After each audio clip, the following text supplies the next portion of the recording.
Hello दोस्तों, आप सभी का स्वागत है क्लाइमैक्स सिटी पर। आज की इस वीडियो में हम कवर करने वाले हैं द नन मूवी।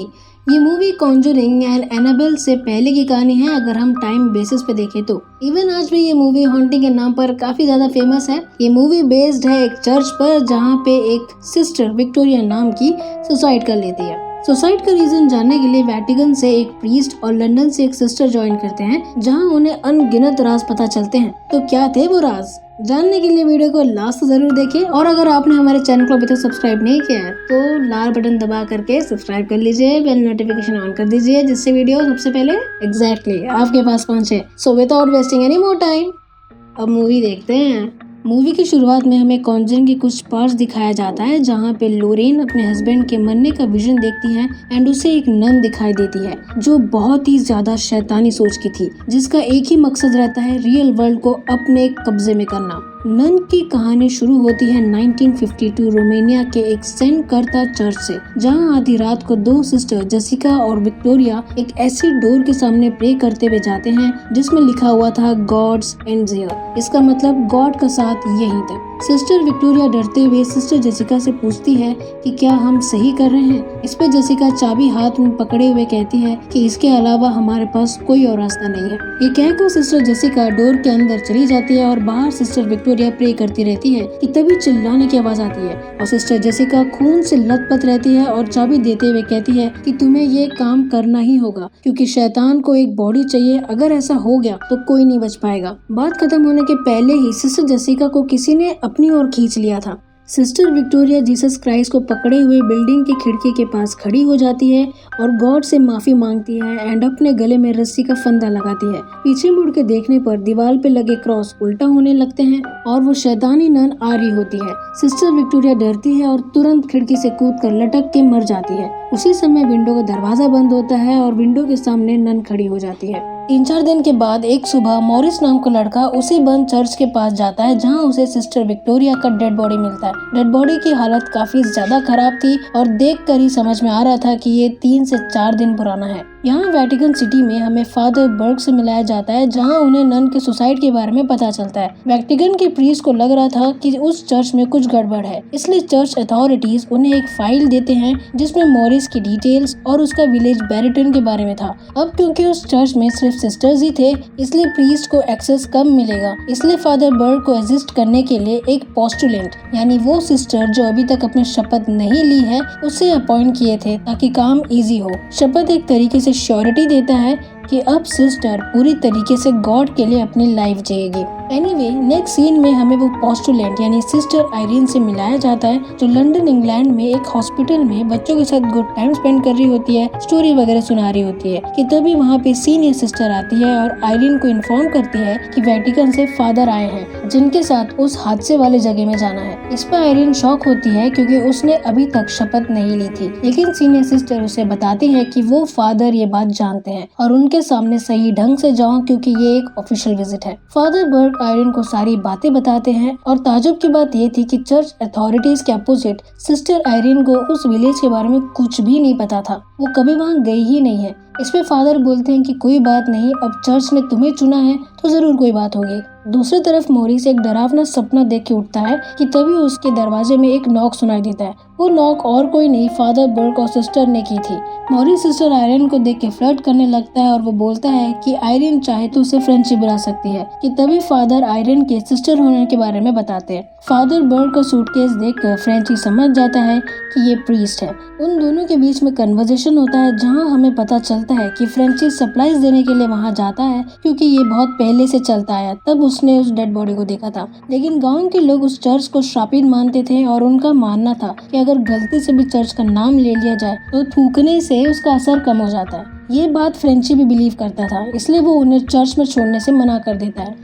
लेकिन आयरन के इंसिस्ट करने पर वो मान जाता है और वो तीनों हॉर्स पे बैठ के जाते हैं। कुछ देर के सफर के बाद हॉर्स रुक जाता है और आगे जाने से डरने लगता है, इसलिए वो तीनों पैदल चलने लगते हैं। इस सीन में हमें मॉरिस के हम्बल पर्सनैलिटी के बारे में पता चलता है, क्योंकि वो कनाडा से यहाँ गोल्ड के लिए आया था, लेकिन लोगों के जरूरत को पूरा करने के लिए उसने यहाँ रुकने का डिसीजन लिया। थोड़ी दूर के सफर के बाद हमें चर्च दिखाई देता है जो काफी ज्यादा सुनसान था। इसी बीच आयरीन फादर बर्ग से सवाल पूछती है कि वेटिकन के अथॉरिटीज यहाँ उन्हें ऐसे काम के लिए क्यों भेजा। इस पे फादर बताते हैं कि चर्च इन्वेस्टिगेट करना चाहती है क्योंकि उन्हें कुछ गुड फीलिंग नहीं होता है। इस पूरे सीन में हम देखते हैं कि चर्च के आजू बाजू पूरे क्रॉस लगे हुए हैं ताकि ईवल वहाँ से बाहर ना आए। फ्रेंची हमें बताता है कि सप्लाईज कलेक्ट करने के लिए उसने 2 सालों में सिर्फ सिस्टर विक्टोरिया को ही देखा था एंड मरने के बाद बॉडी को सेफ रखने के लिए पास ही के शेड के अंदर रखा था जहाँ सिस्टर सप्लाईज लेके जाती थी। वो तीनों शेड के अंदर जाते हैं जहाँ शेड काफी अंधेरा रहता है, इसलिए फ्रेंची हाथ में लालटेन पकड़ता है और बॉडी के पास लेके जाता है। सिस्टर विक्टोरिया की बॉडी बहुत ही गंदी हालत में थी, प्लस वो सिटिंग पोजीशन में थी, लेकिन फ्रेंची उन्हें बताता है कि उसने बॉडी को लेटा के रखा हुआ था। और इस पे फादर बर्ग कहते हैं कि मरने के बाद कभी कभी बॉडी में हरकतें होती हैं, लेकिन फ्रेंची उन्हें याद दिलाता है कि ये 3 से 4 दिन हो चुके थे इस नन को मर चुके, लेकिन फादर बर्ग इस पे फोकस नहीं करते और विक्टोरिया की बॉडी को दफनाने के लिए कहते हैं। बॉडी के दफनाते वक्त सिस्टर आयरन को बाकी कब्र में बेल लगे हुए दिखाई देते हैं। पूछने पर फादर उसे बताते हैं कि जब कोई नेचुरल डिजास्टर होता है, अगर लोग गलती से एक पर्सन को मरा हुआ समझकर दफना देते हैं तो वो आदमी होश में आने के बाद अंदर से बेल बजाकर बाहर के लोगों को इन्फॉर्म कर सकता है कि वो जिंदा है। अगले सीन में हम देखते हैं कि वो तीनों उसी जगह पे जाते हैं जहां सिस्टर विक्टोरिया की बॉडी मिली थी। फादर बर्ग आगे बढ़ते हैं और स्टेयरकेस में पड़े खून की जांच करते हैं एंड सरप्राइजिंगली खून एकदम फ्रेश होता है। इस पे आयरीन कहती है कि ये कैसे हो सकता है बिकॉज नन को मरे हुए हफ्तों हो चुके हैं। फादर बर्ग कुछ नहीं कहते और सूटकेस लेके चर्च के अंदर जाते हैं। चर्च के अंदर चीजें काफी वियर्ड थी जो बाकी चर्च से अलग था, क्योंकि यहाँ पे लाइट्स नहीं थी और काफी ज्यादा अंधेरा था एंड जलते हुए कैंडल्स थे। फादर बर्ग सिस्टर आयरीन और फ्रेंची चर्च के अंदर सब देख रहे थे कि तभी सिस्टर आयरीन को एहसास होता है कि उनके पीछे कोई बैठा है। पलट के देखने पर उन्हें एक नन चेयर पे बैठी हुई दिखाई देती है जिसका फेस पूरी तरह से ढका हुआ था। सिस्टर आयरीन उनसे बात करने की कोशिश करती है, लेकिन वो नन बहुत अजीब तरीके से पूछती है कि वो यहाँ क्यों आए हैं। इस पे फादर बर्ग बताते हैं कि वो रोम से यहाँ एक नन के सुसाइड की वजह जानने के लिए आए हैं, प्लस वो सिस्टर आयरीन को इंट्रोड्यूस करवाते हैं। सरप्राइजिंगली वो ओल्ड नन सिस्टर आयरीन से अभी तक शपथ ना लेने के बारे में पूछती है एंड वो ये बात से थोड़ा हैरान भी थी कि उनकी चर्च की कोई नन सुसाइड की है। फ्रेंची बीच में बोलता है कि उसने देखा था। इस पे वो ओल्ड नन गुस्सा होती है और पूछती है कि तुम्हें उसे दफनाने की इजाजत किसने दी। फादर बर्ग सिचुएशन को संभालने के लिए फ्रेंची को बाहर जाने के लिए बोलते हैं और फ्रेंची ये बात मानकर बाहर चले जाता है। ओल्ड नन उन्हें बताती है कि वो सनसेट से सनराइज तक मौन धारण करते हैं, इसलिए वो उनके कॉन्वेंट की लॉजिंग में रुक सकते हैं और कल सुबह इस बारे में जान सकते हैं। फादर बर्ग आयरीन और फ्रेंची लॉज में जाते हैं और सामान वगैरह रखते हैं एंड फादर बर्ग फ्रेंची को वापस जाने के लिए कहते हैं। रात हो चुका था और फ्रेंची लालटेन लेकर जंगलों से गुजरता है कि तभी उसे एक नन दिखाई देती है। फ्रेंची उसे बुलाता है लेकिन वो नहीं रुकती, इसलिए वो उसके पीछे जाता है एंड शॉकिंगली वो नन अचानक से फ्रेंची के सामने पेड़ से लटकती हुई मिलती है। फ्रेंची उससे डर के देख ही रहा होता है कि वो उसके ऊपर गिरती है और उस पे ज़ॉम्बी की तरह हमला करने लगती है। भागते भागते फ्रेंची उसी एरिया में पहुंचता है जहाँ क्रॉस लगे हुए थे और वो देखता है कि वो नन वहाँ से गायब हो जाती है, इसलिए वो अपने आप को बचाने के लिए उनमें से एक क्रॉस उठाता है और वहाँ से भाग जाता है। दूसरी तरफ चर्च के कॉन्वेंट में आयरीन और फादर बर्ग कन्वर्सेशन करते हैं जहां हमें पता चलता है कि सिस्टर आयरीन को बचपन में विजन्स दिखाई देते थे, लेकिन थैंकफुली प्रीस्ट बिशप हम उनकी मदद किए थे। डरावनी विजन्स के बावजूद भी सिस्टर आयरीन एक पॉजिटिव थॉट हमेशा रखती थी, वो ये कि मदर मैरी रास्ता दिखाएंगी। सिस्टर आयरीन की ये कहानी सुनकर फादर बर्ग अनकंफर्टेबल होते हैं। पूछने पर वो बताते हैं कि वार के दौरान उनके साथ फ्रांस में एक इंसिडेंट हुआ था जहां डैनियल नाम का एक लड़का डेविल से पोजेस था। चर्च उसका एक्सोर्सिज्म कर चुकी थी, लेकिन फादर बर्ग समझ गए थे कि वो लड़का अभी भी पोजेस्ड है, इसलिए वो दोबारा एक्सोर्सिज्म करते हैं। लेकिन अनफॉर्चुनेटली डैनियल को एक्सोर्सिज्म की वजह से काफी चोटें आई थी और वो कुछ दिनों में मर गया। फादर बर्ग आज भी गिल्ट में थे, ये सोचकर कि उन्होंने जल्दबाजी कर दी। एनीवे, आधी रात हो जाता है कि अचानक से रूम में रखी म्यूजिक बॉक्स से म्यूजिक बजने लगता है। फादर बर्ग आवाज सुन के उसके पास जाते हैं कि अचानक से वो गाना बंद हो जाता है। वो टॉर्च मार के हर जगह देखते हैं जहां उन्हें एक बच्चा भागते हुए दिखाई देता है। फादर उसके पीछे जाते हैं और कब्रिस्तान में पहुंच जाते हैं। टॉर्च के लाइट पर उन्हें दिखाई देता है कि वो बच्चा और कोई नहीं डैनियल है। फादर उसके पीछे जाते हैं कि अचानक से उसके मुंह से सांप निकलता है और वो फादर को काटने के लिए जाता है। फादर बर्ग पीछे होते रहते हैं कि उनका पैर फिसल जाता है और वो अपने ही कब्र में गिरकर फंस जाते हैं एंड बेल बजाते रहते हैं। यहाँ कॉन्वेंट में सिस्टर आयरीन की नींद खुलती है और वो लालटेन लेकर बाहर जाती है। रूम में फादर दिखाई नहीं देते, इसलिए वो उन्हें ढूंढने के लिए बाहर आती है। चलते चलते वो एक ऐसी जगह पहुँचती है कि कुछ नन्स जीसस क्राइस्ट के सामने प्रे कर रहे होते हैं कि तभी क्राइस्ट के पीछे से एक बड़ा शैडो दिखाई देता है जो धीरे धीरे सिस्टर आयरीन के पीछे आ जाता है। सिस्टर आयरीन मिरर में अपने पीछे एक नन को देखती है, लेकिन पलट के देखने पर उसे कोई नहीं दिखता। इवन वो प्रे करते हुए नन्स भी गायब हो चुकी थी। इसलिए वो दोबारा मिरर में पलट के देखती है कि अचानक से एक शैतानी नन सिस्टर आयरीन के कंधे पर हाथ रख के चिल्लाती है। ये देखकर सिस्टर डर जाती है और वहाँ से भाग जाती है। बाहर आने पर उसे बेल की आवाज सुनाई देती है, जिससे वो समझ जाती है कि फादर खतरे में है। इसलिए सिस्टर आयरीन कब्रिस्तान में दौड़ के जाती है, लेकिन कब्रिस्तान में पहुंचते ही बहुत सारे बेल रिंग करने लगते हैं। इससे सिस्टर आयरीन आंख बंद करके ध्यान लगाती है एंड उसे असली कब्र पता चल जाता है जहाँ पे फादर बर्ग फंसे हुए थे।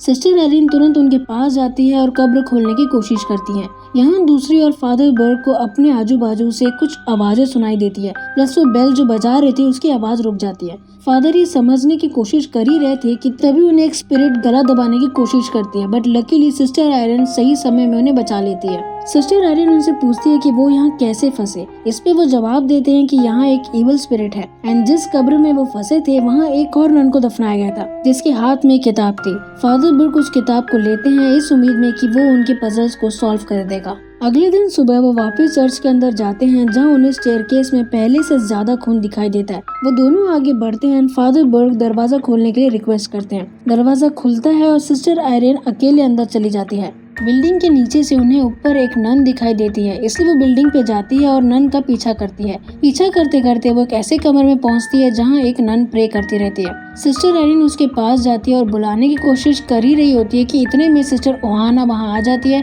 एंड वो सिस्टर आयरीन को लेकर एक कमरे में चली जाती है। सिस्टर ओहाना उसे बताती है कि उन्हें हमेशा प्रे करते रहना पड़ता है ताकि वो ईवल से बचे रहे। इस सीन में हमें चर्च का हिस्ट्री पता चलता है कि इस कासल में एक शैतान आदमी हेल से ईवल को बुलाना चाहता था और उसने एक किताब लिखी थी जिसमें हर एक ईवल के बारे में जानकारी थी। वो आदमी रिचुअल फॉलो करके हेल से उस ईवल को बुलाता है कि तभी वहाँ चर्च के प्रीस्ट आते हैं। वो उसे मारते हैं और जीसस क्राइस्ट के ब्लड जो एक सर्कुलर ग्लास में था उसकी एक बूंद डालते हैं, जिससे वो हेल का दरवाजा बंद हो जाता है एंड ईवल को वहीं रोकने के लिए सिस्टर वहाँ प्रे करती रहती है। लेकिन वार के चलते मिसाइल्स के कारण वो गेटवे दोबारा खुल गया एंड ईवल नन के रूप में उनके आसपास घूमता रहता है। इससे पहले सिस्टर ओहाना विक्टोरिया की डेथ के बारे में कुछ और बोलती, वहाँ दूसरी एक सिस्टर ओहाना को प्रे करने के लिए बुलाती है, इसलिए उन्हें जाना पड़ जाता है। यहाँ बैरिटन विलेज में फ्रेंची एक बार में बैठा था जहाँ उसे पता चलता है कि लूकस नाम की लड़की जो 12 साल की थी सुसाइड कर ली थी। इस बात से सभी हैरान थे एंड उन्हें लग रहा था कि ये सब एबी के कारण हो रहा है। उस बार का जो बार टेंडर है वो फ्रेंची को रेडी रहने के लिए बोलता है, क्योंकि कल जब वो उस जगह जाएगा तो वहाँ फादर एंड उस नन की बॉडी मिलेगी। सीन शिफ्ट होता है और हमें पता चलता है कि फादर बर्ग कब्र से मिली हुई किताब को पढ़ रहे होते, जहां वेलेक नाम के ईवल का पता चलता है जो सांपों का राक्षस था। प्लस ये वही डेविल था जो डैनियल के रूप में फादर के सामने आया था। फादर बुक को पढ़ ही रहे होते हैं कि गेट बंद हो जाता है। इसका मतलब सिस्टर आयरीन फंस चुकी थी। फादर बुक दूसरा रास्ता कैसल के मैप में देख रहे होते हैं कि तभी उन्हें वही ओल्ड नन की वॉइस सुनाई देती है जो कहती है कि सिस्टर आयरीन अब कभी नहीं आएगी। ये बोलते ही वो ओल्ड नन का नेक बेंड हो जाता है। ये देखकर फादर थोड़ा हैरान होते हैं, इसलिए वो उसके पास जाके फेस देखने की कोशिश करते हैं कि वो उन पे हमला करती है, जहां हम देखते हैं कि हाथ टूटकर बाहर आ जाता है एंड वो ओल्ड नन वहां से गायब हो जाती है। दूसरी तरफ सिस्टर आयरीन एक डरावना सपना देखकर उठती है, जहां उसके कमरे में एक नन प्रे करती हुई मिलती है। सिस्टर आयरीन उससे पूछती है कि वो कौन है। इस पे वो नन कुछ जवाब नहीं देती और उसके हाथों में रखे माला टूट जाते हैं, जिसके बीट सिस्टर के आयरीन के पास लुढ़कते हुए जाते हैं। सिस्टर उस बीट को झुक के उठाती ही है कि वो नन वहाँ से गायब हो जाती है एंड तुरंत आयरीन के सामने विक्टोरिया दिखती है जो उससे कहती है कि गॉड तुम्हारी रक्षा करे। उसके बाद वो सुसाइड कर लेती है। इससे पहले सिस्टर आयरीन कुछ समझती, उनके डोर में एक नॉक होता है और वो दरवाजा खोलती है जहाँ उससे कोई बुला रहा होता है। सिस्टर आयरीन उसके पीछे कैंडल लेके जाती है एंड उसी जगह पहुँचती है जहाँ आखिरी बार सिस्टर जेसिका देखी गई थी। वो दरवाजा जहाँ गॉड एंड चेयर लिखा था वो खुलता है और वो शैतान नन दिखाई देती है। सिस्टर आयरीन वहाँ से भागने की कोशिश करती है, लेकिन वो नन अपनी शक्ति से उसे अपनी ओर खींचती है। सिस्टर आयरिन दीवार पे लटके क्रॉस पकड़ के अपने आप को बचाने की कोशिश करती है। इतने में जो चाबी उनके पास थी वो गिर जाता है और आयरिन की पकड़ छूट जाती है, जिससे वो दरवाजे की तरफ खींची चली जाती है कि तभी उसके हाथ में वो चाबी लग जाती है और वो दरवाजा तुरंत बंद हो जाता है। लेकिन फिर भी वो ईवल उसका पीछा करता रहता है। सिस्टर आयरिन भागने लगती कि तभी एक नन अपनी ओर खींचती है और कहती है कि अपने सामान वगैरह लेके प्रे करो, तभी आज की रात गुजर पाएगी। सिस्टर आयरिन तुरंत तैयार होकर प्रे करने जाती है, जहां ऑलरेडी एक नन प्रे करती रहती है एंड उसके सामने एक डेड बॉडी मिलती है। वो डेड बॉडी और किसी की नहीं, सिस्टर ओहाना की रहती है। आयरिन ये देख के शॉक होती है कि तभी कुछ सिस्टर वहां आती है और कहती है कि कुछ भी हो जाए तुम बस प्रे करते रहना, पीछे पलटकर मत दिखना। सिस्टर आयरिन उनकी बात मानकर प्रे करती रहती है कि अचानक सभी सिस्टर पे हमला होता है और वो यहाँ वहाँ फेंका जाती है। दूसरी तरफ फादर बर्ग डैनियल का आवाज सुनते हैं। वो उसका पीछा करते रहते हैं कि उनके सामने डैनियल आता है और वो उन्हें हर्ट करने की कोशिश करता है, लेकिन फादर जैसे तैसे वहाँ से भाग जाते हैं। ये डैनियल का रूप और कोई नहीं, वही शैतान नन ने ली थी। भागते भागते फादर बर्ग डिलीवरी रूम की तरफ जाते हैं, जहाँ से नन सप्लाईज लेती थी कि तभी उनके सामने एक बेल नीचे पड़ा मिलता है। वो उनका पीछा करते रहते हैं कि अचानक से वो बेल आइस बॉक्स में जाके रुक जाता है। फादर अपने हाथ से आइस हटाते ही हैं कि तभी वहाँ से एक डेड बॉडी निकलती है और फादर पे हमला करती है। इससे पहले वो कुछ कर पाती, फ्रेंची पीछे से आता है और उसे मार देता है। इस इंसिडेंट के चलते फादर बर्ग फ्रेंची को इमरजेंसी के टाइम गोली चलाने की परमिशन दे देते हैं।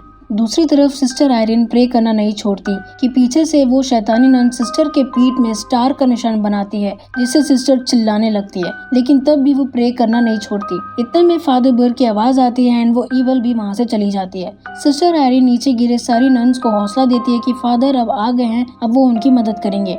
फादर बर्ग और फ्रेंची अंदर आते हैं, जहाँ सिस्टर आयरिन उन्हें बताती है कि वो और बाकी नन्स प्रे करते रहते हैं, लेकिन पीछे मुड़ के देखने पर वहाँ कोई नहीं था। ये देखकर सिस्टर आयरिन शॉक होती है, प्लस उन्हें पता चलता है कि नन्स उन्हें चेतावनी दे रहे थे। अब उस चर्च में और कोई नहीं बचा था। आयरिन दोबारा लाश से पर्दा हटा के देख के कहती है ये जगह अब होली नहीं है। वो उस लाश के लिए प्रे कर ही रही होती है कि तभी वो लाश उठकर उनपे हमला करने लगती है। फ्रेंची उसे पकड़ के रखता है और फादर बर्ग जल्दी क्रॉस अपने पॉकेट से निकालते हैं और उस लाश के ऊपर रख कर प्रे करते हैं, लेकिन वो क्रॉस जलने लगता है और साथ ही वो लाश भी जलने लगती है।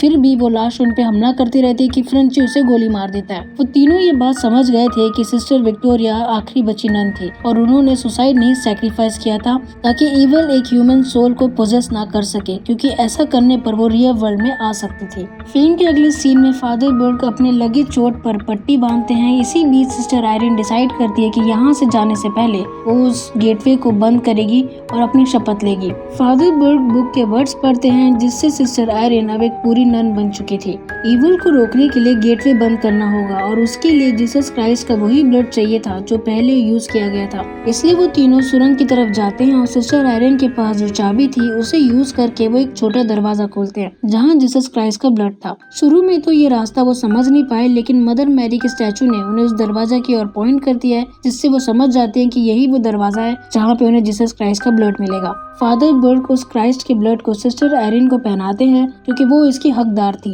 वो तीनों उसी दरवाजे में जाते हैं जहाँ वो शैतानी नन थी, प्लस वहीं पे गेटवे भी था। वो जगह एकदम ज्यादा अंधेरा था और काफी ज्यादा नेगेटिविटी उसमें भरी हुई थी। अंधेरे की वजह से वो तीनों अलग हो जाते हैं एंड अनफॉर्चुनेटली सिस्टर आयरिन को कुछ नन्स दिखाई देते हैं जिनका फेस नहीं था। वो सब उन पे हमला करने लगते हैं और सिस्टर आयरिन जैसे तैसे भागकर पास के रखे कैंडल यूज करके एक कमरे में जाती है।